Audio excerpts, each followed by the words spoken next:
কেমন আছেন? আশা করি সবাই ভালো আছেন। আজ আপনাদের জন্য নিয়ে এসেছি গল্পের ৯ নম্বর পর্ব। আশা করি গল্পটা আপনাদের ভালো লাগবে। তাহলে চলুন শুরু করা যাক।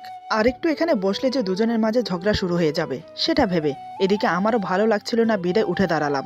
একটু পায়চারি করলে হয়তো ভালো লাগবে। এই ভেবে ২ কদম এগিয়ে গেলাম। হঠাৎ বলা নেই কোয়া নেই দীপা দৌড়ে এসে আমাকে জড়িয়ে ধরে। সে থরথর করে কাঁপছে আর বলছে, ভূত। আচমকা দৌড়ে এসে জড়িয়ে ধরাতে আমি কিছুটা ঘাবড়ে যাই। তার উপর ভূতের কথা শুনে আরো অবাক হই। মেয়েটা বলে কি এখানে ভূত আসবে কোত্থেকে? এদিকে দীপার অবস্থা খুবই খারাপ। সে যে ভীষণ ভয় পেয়েছে সেটা আমি অনুমান করতে পারছি। ভয়ে সে থরথর করে কাঁপছে আর আমাকে শক্ত করে জড়িয়ে ধরে রেখেছে, যার জন্য আমি নড়াচড়া করতে পারছি না। আমি এক হাত দিয়ে ওকে জড়িয়ে ধরে অন্য হাত দিয়ে ওর মাথায় হাত বুলিয়ে দিচ্ছি। ওকে স্বাভাবিক হওয়ার জন্য কিছুক্ষণ সময় দিলাম। আমি ওর মাথায় হাত বুলাতে বুলাতে বললাম, এই দীপা, তুমি ঠিক আছো তো? কি হয়েছে বলো? দীপা কাঁপা কাঁপা গলায় বলে, নিচে চলুন, এখানে ভূত আছে। আমি বললাম, কি বলছো তুমি? এখানে ভূত আছে? কে বলেছে তোমাকে? কই, আমি তো কখনো দেখিনি। দীপা বলে, আমি কি মিথ্যে বলছি? ওই দিকটা ছাদে সাদা কাপড় পরা ইয়া লম্বা ভূত। ওরে বাবা, আমি আর এখানে এক মুহূর্ত থাকবো না, চলুন নিচে যাই। আমি বললাম, তার আগে তোমার ভূতের সাথে সাক্ষাৎ করি। দীপা বলে, কি ভূতের সাথে সাক্ষাৎ? ওরে বাবারে, আমি নেই, আমি আর এক পাও ওদিকে যাব না। আমি বললাম, আহা, এমন করছো কেন? আমি তো আছি নাকি? তোমার ভয় কিসের? আমিও দেখি আমার বোটা কোন ভূতকে দেখে এত ভয় পেল। দীপা যেতে চাইছে না, আমাকে জড়িয়ে ধরে দাঁড়িয়ে আছে। আমি ওকে এক প্রকার বাধ্য করে নিয়ে গেলাম ওখানে। সেখানে গিয়েও সে আমাকে জড়িয়ে আছে। আমি বললাম, কোথায় তোমার ভূত, দেখাও। দীপা কিছুটা বিরক্ত হয়ে বলে, আপনি কি অন্ধ? ওই যে সামনের লাগোয়া ছাদে পায়চারি করছে, দেখতে পারছেন না? বাবা, জীবনে দেখিনি বা শুনিওনি ভূতও পায়চারি করে, এ প্রথম দেখলাম। আচ্ছা, একটা কথা বলুন তো, ভূত তো উড়ে উড়ে বেড়ায়, তাহলে এ কেন পায়ে হাঁটছে? দীপার কথা শুনে আমি হাসি চেপে রাখতে পারলাম না, হো হো করে হাসতে শুরু করলাম। দীপা অবাক হয়ে আমার দিকে তাকিয়ে আছে।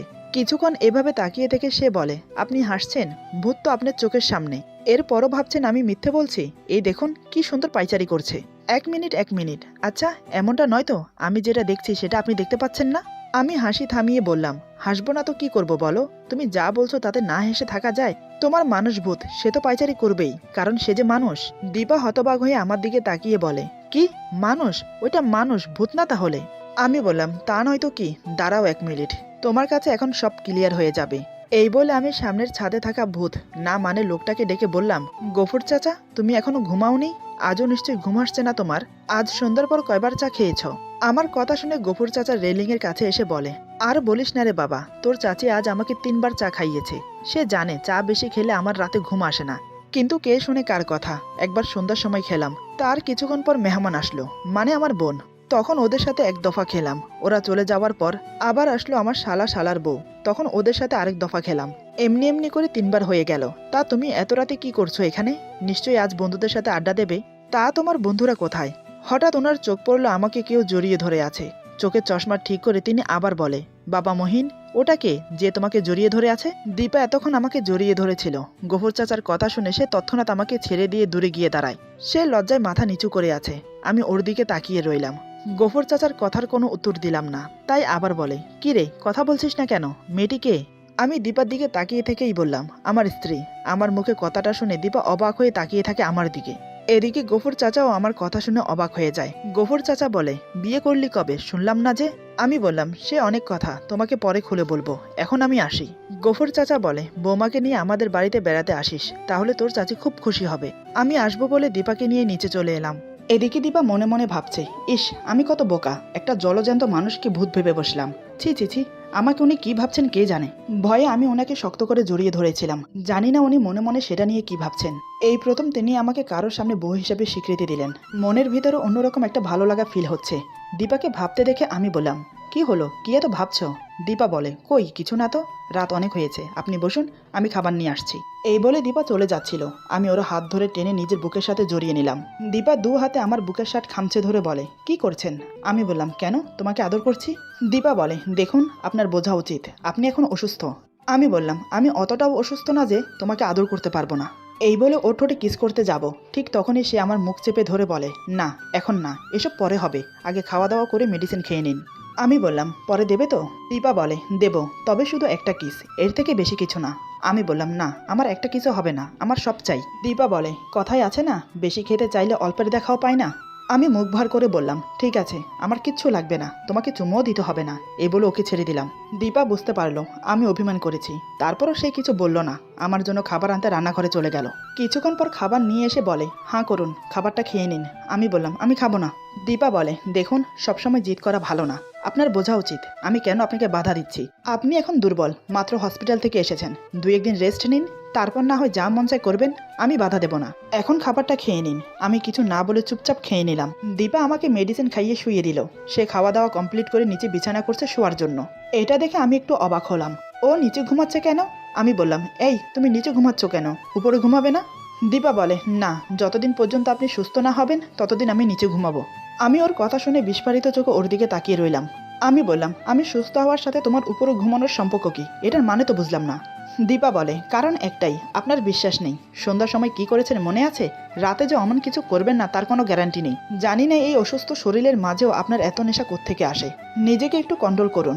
আমি কোথাও পালিয়ে যাচ্ছি না, আমার দেহটা ছেড়ে ছেড়ে ভোগ করার জন্য অনেক সময় পাবেন। এখন আপাতত 2-4 দিনের জন্য নিজের শরীরের দিকে খেয়াল রাখুন। ওর কথা শুনে আমার মেজাজ খুব গরম হলো। আমি রেগে গিয়ে বললাম, তুমি নিজেকে কি ভাবো? সবসময় উল্টাটা ভাবো কেন? স্বামী স্ত্রী একসাথে থাকলে তাদের মাঝে অনেক কিছুই হবে, এটাই স্বাভাবিক। তোমাকে আমি আদর করব, এটার জন্য নিশ্চয়ই কারো থেকে অনুমতি নিতে হবে না। আর সবসময় এটা বলো কেন আমি তোমাকে ছেড়ে ছেড়ে ভোগ করি? দেখো, আমি তোমাকে ভালোবেসেই আদর করি, কিন্তু সেটা তুমি উপভোগ করো না। সেটা তো আর আমার দোষ না, নিজের দোষ। দীপা বলে, ওইটাকে ভালোবাসা বলে? ছি, আপনার ভালোবাসার কি ছিরি, আমার প্রতিটা অঙ্গে অঙ্গে দাগ লাগিয়ে দিয়েছে। এই বলে বুক থেকে ওন্না সরিয়ে বলে, এই দেখুন আপনার ভালোবাসার নমুনা। এটাকে বুঝি ভালোবাসা বলে? তাহলে প্রকৃত ভালোবাসাকে কি বলবে? জোর করে ঝাঁপিয়ে পড়ে টর্চার করে উপভোগ করাকে ভালোবাসা বলে না, তাকে এক প্রকার ধর্ষণ বলা হয়। আপনি ঠিক সেই আচরণটাই করেন আমার সাথে।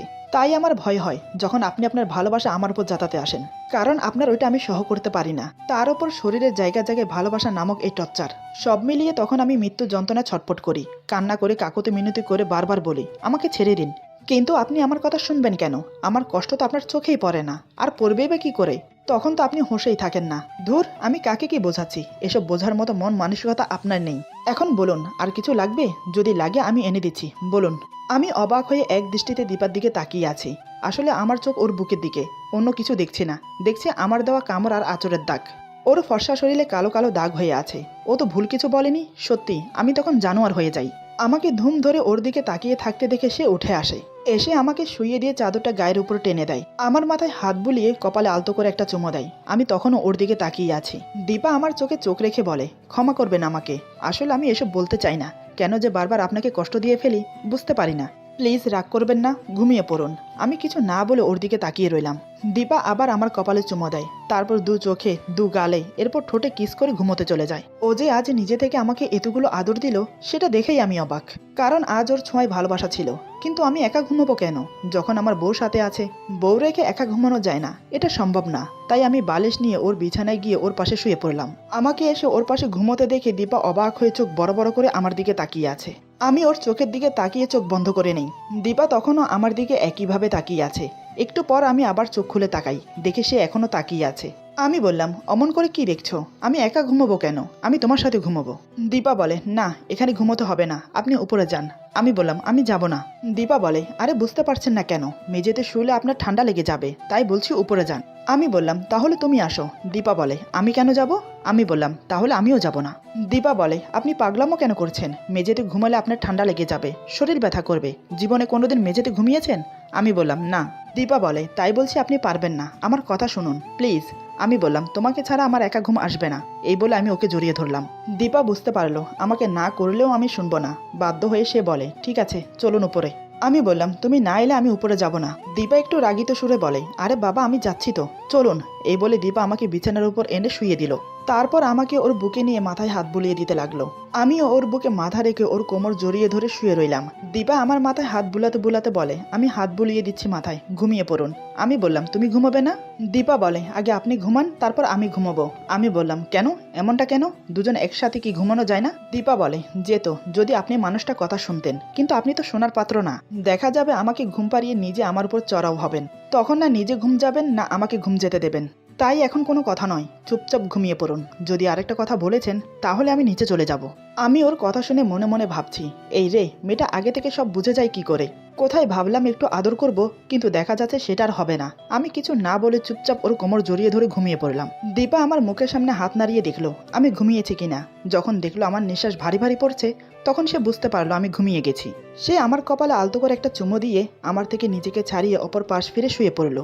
রাতে আমার ঘুম আর ভাঙলো না, দুজনের ঘুম বেশ ভালোই হয়েছে। দীপা আমার আগে ঘুম থেকে উঠেছে, উঠে দেখে আমি এখনো ঘুমোচ্ছি। সে আগের মতোই আমার কপালে আরও একটা চুমো দিয়ে উঠে পড়লো। ফ্রেশ হতে চলে গেল ওয়াশরুমে। ফ্রেশ হয়ে এসে ঘর দুয়ার পরিষ্কার করে নাস্তা বানিয়ে ফেলে। তখন আমি ঘুমিয়ে আছি, আরও কিছুক্ষণ অপেক্ষা করে আমার ঘুম ভাঙার জন্য। কিন্তু যখন দেখলো আমার ঘুম ভাঙছে না, তখন সে আমাকে ডাকতে আসে। আমার পাশে বসে বালিশে হেলান দিয়ে আমার মুখের উপর ঝুঁকে পড়ে আমাকে দেখতে থাকে। আমার ঘুমন্ত চেহারা দেখে আমাকে ডাকতে ভুলে গেল দীপা। সে অপলক নয়নে তাকিয়ে আছে আমার দিকে। আমাকে যত দেখছে ততই যেন সে মুগ্ধ হচ্ছে। এমন একটা মানুষ যে তার জীবনসঙ্গী, এটা ভেবেই যেন তার গর্ব হয়। কিন্তু আমার মন সে বুঝে উঠতে পারছে না আমি আসলে কেন ওকে বিয়ে করলাম, কি এমন দেখলাম ওর মাঝে। দীপা আমার পাশে আতশোয়া হয়ে আমার চুলে আঙ্গুল গলিয়ে হালকা করে টানতে থাকে আর আমাকে দেখতে থাকে। একসময় সে আমার কপালে চুমো খায়। দীপা আমার মুখের সামনে এতটাই ঝুঁকেছিল যে, যার জন্য আমার ঘুম ভেঙে যায়, কারণ ওর মুখের গরম নিঃশ্বাস আমার মুখের উপর পড়ে। দীপাকে এত কাছে দেখে আমি এক ঝটকায় ওকে বুকে টেনে নিলাম। দীপা ব্যাপারটা বুঝে ওঠার আগেই ঘটনাটা ঘটে। আমি ওকে জড়িয়ে ধরে বললাম, আমার এত কাছে এসে কি দেখছিলে শুনি, কি এমন দেখছিলে খুঁটিয়ে খুঁটিয়ে। আমার কথায় দীপা থতমত খেয়ে যায়, কি বলবে ভেবে পাচ্ছে না। ও তো সত্যি সত্যি আমাকে দেখছিল। দীপাকে ভাবতে দেখে আমি বললাম, কি হলো, কি এত ভাবছো, আমার কথার উত্তর দিচ্ছ না কেন। দীপা বলে, আমি কেন আপনাকে দেখতে যাব, আমি তো আপনাকে ঘুম থেকে ডাকতে এসেছি। আমি বললাম, তাই বুঝি। দীপা বলে, তা নয়তো কি। আমি বললাম, আমি এই প্রথম দেখলাম কাউকে ডাকতে হলে এত ঝুঁকে পড়ে তার মুখের সামনে মুখ এনে কাউকে ডাকে। তবে একটা কথা বলি, আমার কাছে বেশ ভালো লেগেছে। প্রতিদিন আমাকে এভাবে ডেকে দেবে, ঠিক আছে। দীপা বলে, ইস কত শখ, আমি পারবো না। আমি বললাম, কেন পারবে না। দীপা বলে, পারবো না মানে পারবো না, তার কোনো মানে হয় না। এখন উঠুন, সকাল পেরিয়ে দুপুর হয়ে যাচ্ছে। আমি বললাম, উঠবো, তার আগে তুমি এভাবে একটু থাকো আমার বুকে, আমার কাছে ভালো লাগছে। দীপা বলে, কিন্তু আমার ভালো লাগছে না। আমি ভ্রু কুঁচকে বললাম, কেন। এভাবে স্বামীর বুকে থাকতে সব মেয়েরাই চায়, তুমি চাও না কেন। দীপা বলে, কারণ আপনার বিশ্বাস নেই কখন কি করে বসেন। আমি বললাম, করলেও ক্ষতি কি, আমার বউ, আমি যা মন চাই তাই করব। দীপা বলে, অনেক হয়েছে রোমান্টিক রোমান্টিক কথা, এবার উঠুন, আমার কিন্তু খুব খিদে পেয়েছে। আমি বললাম, এই জানো, তোমার না একটা দোষ, যখন কোনো রোমান্টিক মোমেন্টে থাকি তখন তোমার নানান রকমের অজুহাত। এটা কিন্তু একদম ঠিক না দীপা। দীপা বলে, এত রোমান্টিক হয়ে লাভ নেই, খিদে যখন কুলহোয়াল্লা পরে পেটে তখন রোমান্টিকতায় পেট ভরে না, বুঝেছেন। আমি একটা দিক নিঃশ্বাস ফেলে বললাম, ঠিক আছে, তুমি নাস্তা রেডি করো, আমি ফ্রেশ হয়ে আসছি। এভাবে পুরো এক সপ্তাহ কেটে গেল। এখন আমি সম্পূর্ণ সুস্থ, তবে হাতের কাটা স্থান এখনো ভালো করে শুকায়নি। দীপা আমার অনেক খেয়াল রাখে, আমাদের মাঝে খুঁটিনাটি খুনসুটি আর ঝগড়া হতেই থাকে। এখনও দীপা আমাকে ওর কাছে আসতে দেয় না। অনেকবার ট্রাই করেছি একটু আদর করব, কিন্তু এই মেয়ে আমাকে কোনোভাবেই ওর কাছে আসতে দেয় না। এই কয়দিন আমি অফিসেও যাইনি, এমনকি বাসায়ও। ফোন করে বলে দিয়েছি বন্ধুদের সাথে ঘুরতে এসেছি, বাসায় ফিরতে সময় লাগবে, তাই সবাই নিশ্চিন্তে আছে। একদিন বিকেলবেলা আমি আর দীপা বসে কফি খাচ্ছি। ছাদের মনোরম দৃশ্য উপভোগ করে কফি খাওয়ার মজাই আলাদা। দুজনের মাঝে বেশ গল্প হচ্ছে। আমি বললাম, 2-4 দিনের কথা বলে পুরো এক সপ্তাহ তুমি আমাকে দূরে রেখেছো। আজ কিন্তু আমি না শুনবো না, আজ তোমাকে আমার চাইয়ে চাই। দেখো আমি আর পারছি না। দীপা শুধু তাকিয়ে আছে আমার দিকে, কোনো কথা বলছে না। আমি আবার বললাম, চুপ থাকা কিন্তু সম্মতির লক্ষণ। দীপা তখনও চুপ করে আছে। বুঝতে পারলাম সে আজ বাধা দেবে না। মনে মনে খুব খুশি হলাম। রাতে খাওয়া শেষ করে আমি শুয়ে শুয়ে দীপার জন্য ওয়েট করছি, কখন সে আসবে আর আমি তার উপর ঝাঁপিয়ে পড়ব। দীপা হাতের কাজ শেষ করে রুমে এলো। খাটের পাশে টি টেবিলে পানির জগ আর গ্লাস রেখে লাইট অফ করে শুয়ে পড়ল। আমি তৎক্ষণাৎ ওকে টেনে বুকে জড়িয়ে নিলাম। দীপা জানে বাধা দিলেও আজকে আমি শুনবো না, তাই সে চুপচাপ করে রইল। আমি ওকে শক্ত করে জড়িয়ে ধরে পাগলের মতো কিস করতে লাগলাম। একে একে ওর পরনের সব কাপড় খুলে ফেললাম। পুরো নগ্ন অবস্থায় দীপা এখন আমার সামনে, কিন্তু অন্ধকারে কিছু দেখতে পারছি না, তবে ছুঁয়ে অনুভব করতে পারছি। মনে মনে ভেবে নিয়েছি, আজ দীপাকে এমন আদর করব যাতে সে নিজে থেকেই আমাকে কাছে টেনে নেয়। আমি ঠিক তাই করলাম। কিস করার সাথে সাথে দীপার প্রতিটা অঙ্গে অঙ্গে হাত বুলিয়ে আদর করতে লাগলাম। ওর ঘাড়ে ছোট ছোট করে কিস করে নাক ঘষতে লাগলাম। ওর বুকে 2 হাত দিয়ে চেপে ধরে বুকের মাঝখানে মুখ গুজে দিলাম। তাতে দীপা শিওরে ওঠে আমার চুল খামছে ধরল। দীপা আমার মাথাটা ওর বুকের সাথে চেপে ধরে কপালে চুমো খেলো। আমি ওর বুকে মুখ গুজে নাক আর ঠোঁট ঘষতে থাকি। এক হাতে ওর কোমর ধরে আরো কাছে টেনে নিলাম। ধীরে ধীরে আমি ওর নাভির কাছে এসে কিস করতে থাকি। এতেই দীপার পুরো শরীর কেঁপে উঠল। দীপা এখন খুব উত্তেজিত হয়ে আছে, তার মুখের গরম নিঃশ্বাস ঘন ঘন পড়ছে। আমি আর দেরি না করে সঙ্গমে লিপ্ত হলাম। দুজনে মেতে উঠলাম শারীরিক মিলনে। আজ দীপা নিজেকে ছাড়ানোর একটুও চেষ্টা করলো না, পরন্তু তার ভালোবাসার ছোঁয়া দিয়ে আমাকে ভরিয়ে দিতে লাগলো। আজ দুজন পরিতৃপ্তির ভালোবাসায় মেতে উঠেছি। একসময় দুজনেই ক্লান্ত হয়ে একে অপরের উপর এলিয়ে পড়লাম। আমি জোরে জোরে নিঃশ্বাস নিতে নিতে বললাম, দীপা, আজ তো আমি তোমার সাথে জানোয়ারের মতো ব্যবহার করিনি। তোমাকে তোমার মতো করে ভালোবেসেছি। নিশ্চয়ই তুমি আজ আমার ভালোবাসা উপভোগ করেছো। দীপা আমার বাহুতে মাথা রেখে আমাকে জড়িয়ে শুয়ে আছে, কোনো কথা বলছে না। ওর একটা আঙ্গুল আমার বুকে ঘোরাফেরা করছে। আমি দীপার মাথায় একটা চুমু দিয়ে বললাম, অনেক রাত হয়েছে লক্ষ্মীটি, চলো এবার ঘুমিয়ে পড়ি। তারপর আমি দীপাকে জড়িয়ে ধরে ঘুমিয়ে পড়ি। সারা রাত আমরা একে অপরকে জড়িয়ে ঘুমিয়েছিলাম। সকালে দীপার ঘুম ভাঙলো আমার আগে। সে দেখে আমার বুকে মাথা রেখে ঘুমিয়ে আছে। দীপা মাথা তুলে আমার মুখের দিকে তাকিয়ে মুচকি হাসে। এই হাসির মানে কি সে নিজেও জানে না। এভাবে আরও বেশ কিছুদিন কেটে যায়। আমার আর দীপার বেশ সুন্দর সময় কাটছে। তবে আমরা একে অপরকে এখনও বলিনি ভালোবাসার কথা। দীপার মনে একটাই ধারণা, আমি তাকে শুধু ইউজ করছি, সময় ফুরিয়ে গেলে ছুঁড়ে ফেলে দেব। এদিকে তার মন যে আমাকে ভালোবাসতে শুরু করেছে। সে জানে না ভবিষ্যতে কি হতে চলেছে। দোটানা মন নিয়ে কাটছে দিন ওর। এদিকে আমি নিজেও জানি না আমার কি চাই। শারীরিক চাহিদা মেটাতেই কি দীপাকে বিয়ে করেছি, নাকি নিজের অপমানের প্রতিশোধ নেওয়ার জন্য বিয়ে করেছি, নাকি আমি সত্যি ওকে ভালোবাসি, কোনটা সেটা আমি এখনো বুঝে উঠতে পারছি না। তবে দীপা আমার কাছে আসার পর থেকে ওকে নিয়ে আমার একটা অন্য জগৎ শুরু হয়েছে। ভালো লাগে ওর সঙ্গ পেতে আমার। ও আমার কাছে থাকলে মনে হয় যে পুরো জগৎটাই আমার হাতের মুঠোয়। জানি না কোন এক অমুক টানে ওকে বাঁধতে মন চায়। ইচ্ছে করে সারা জীবন এভাবে ওর সাথে থাকি। এরই নাম যদি ভালোবাসা হয়, তাহলে আমি দীপাকে ভালোবাসি।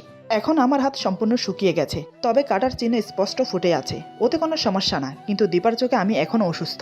একদিন দীপা রান্নাঘরে রান্না করছে। আমি চুপে চুপে গিয়ে ওকে পেছন থেকে জড়িয়ে ধরলাম। জড়িয়ে ধরে ওর ঘাড়ে মুখ গুজে দিলাম। আচমকা জড়িয়ে ধরাতে দীপা কিছুটা ঘাবড়ে যায়। আমি ওর ঘাড়ে নাক ঘষতে ঘষতে বললাম, এই দীপা, কি করছো? আচমকা জড়িয়ে ধরাতে দীপা কিছুটা বিরক্ত হয়। তাই সে একটু রেগে গিয়ে বলে, ডান্স করছি, আপনি করবেন আমার সাথে? আমি ওর ঘাড়ে একটা চুমু দিয়ে বললাম, ডান্স করছো কোথায়? তুমি তো রান্না করছো।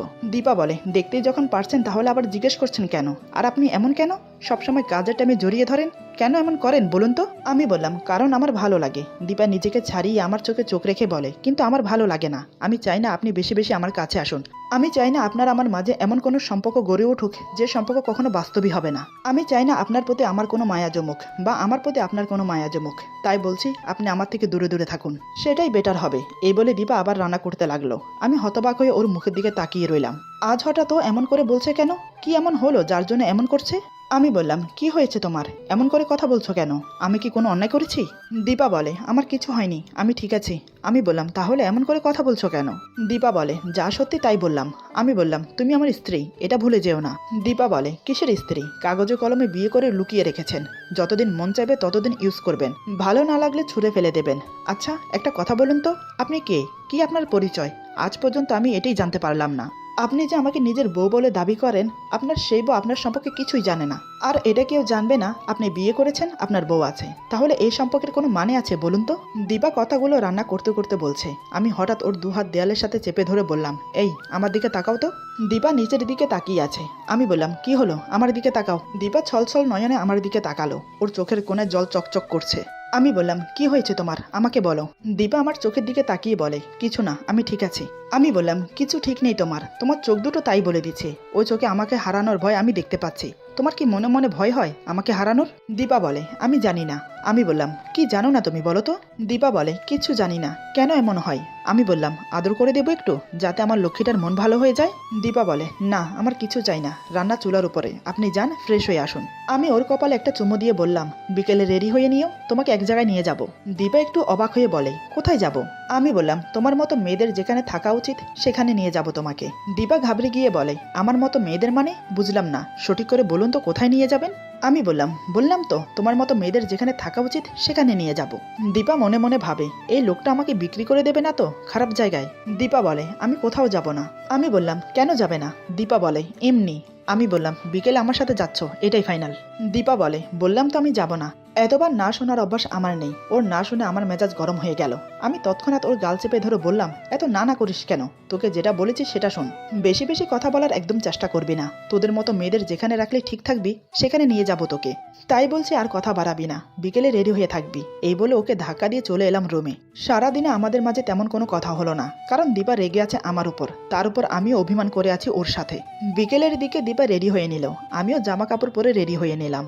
ওকে দেখে চোখ সরাতে পারছিলাম না, কি অপূর্ব লাগছে। এমনতো অবস্থায় ওকে একটু আদর না করলে হয়? এই ভেবে আমি ওকে জড়িয়ে ধরতে যাব, ঠিক তখনই দীপা যা করলো তা আমি একটু প্রত্যাশা করিনি ওর কাছ থেকে। মেয়েটা কি সত্যি পাগল হয়ে গেল? মাঝে মাঝে এমন কিছু করে যেটা আমি বুঝে উঠতে পারি না। হঠাৎ এমন কেন করলো সেটাও বুঝতে পারছি না। এরপর যা হলো, আজকের গল্প এখানে সমাপ্ত। গল্পের বাকি অংশ পেয়ে যাবেন আগামী পর্বে। আশা করি গল্পটা আপনাদের ভালো লাগবে। সবাই ভালো থাকবেন, সুস্থ থাকবেন, আর বন্ধুদের সাথে বেশি বেশি করে শেয়ার করবেন। আল্লাহ হাফেজ।